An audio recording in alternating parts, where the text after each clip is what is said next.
తూర్పు గోదావరి జిల్లా Rajahmundry Dhavaleswaram Cotton barrage వద్ద గోదావరి వరద ఉధృతి క్రమంగా తగ్గుముఖం పడుతోంది.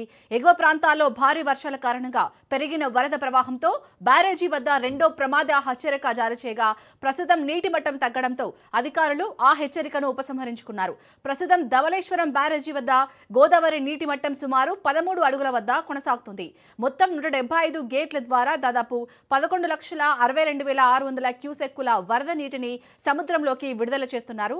భద్రాచలం వద్ద కూడా నీటి మట్టం తగ్గుముఖం పట్టడంతో ధవళేశ్వరం వద్ద ప్రవాహం మరింత తగ్గే అవకాశం ఉందని అధికారులు అంచనా వేస్తున్నారు. అయితే గోదావరి పరివాహక ప్రాంతాల్లోని ప్రజలు, ముఖ్యంగా లోతట్టు మరియు లంక గ్రామాల ప్రజలు అప్రమత్తంగా ఉండాలని అధికారులు సూచిస్తున్నారు.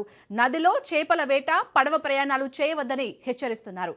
వరద పరిస్థితులపై రెవెన్యూ, పోలీస్, విపత్తు నిర్వహణ శాఖల అధికారులు నిరంతరం పర్యవేక్షణ కొనసాగిస్తున్నారు. ఎన్డీఆర్ఎఫ్, ఎస్డీఆర్ఎఫ్ బృందాలు కూడా సహాయక చర్యలకు సిద్ధంగా ఉన్నాయి.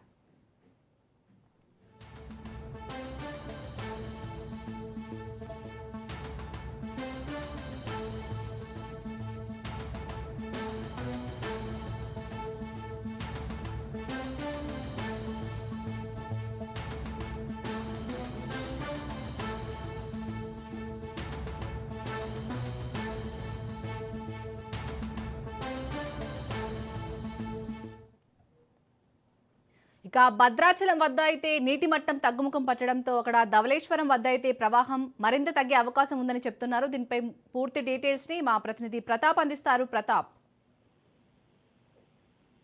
శాలిని, ధవళేశ్వరం కాటన్ బ్యారేజీ వద్ద గోదావరి ఉగ్రరూపం క్రమంగా శాంతిస్తుంది. ఉభయ గోదావరి జిల్లాల జీవనాడి అఖండ గోదావరిలో వరద ఉధృతి కాస్త తగ్గడంతో ధవళేశ్వరం కాటన్ బ్యారేజీ వద్ద అధికారులు రెండవ ప్రమాద హెచ్చరికను ఉపసంహరించుకున్నారు.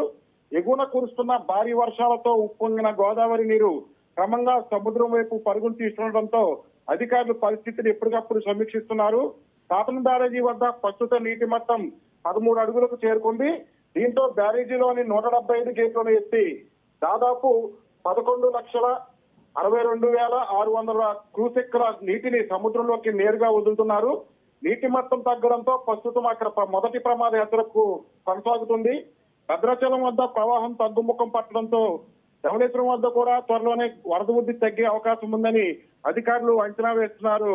శాలిని, ఆపద సమయంలో ప్రజారక్షణీయంగా పనిచేసే ఎన్డీఆర్ఎఫ్ అలాగే ఎస్డీఆర్ఎఫ్ బృందాలు కూడా రంగంలోకి దిగాయి. లోతట్టు మరియు లంక గ్రామాల ప్రజలను సురక్షితంగా ప్రాంతాలకు తరలించడానికి, పునరావాస కేంద్రాలకు తరలించడానికి ఈ బృందాలు రెడీగా ఉన్నాయి.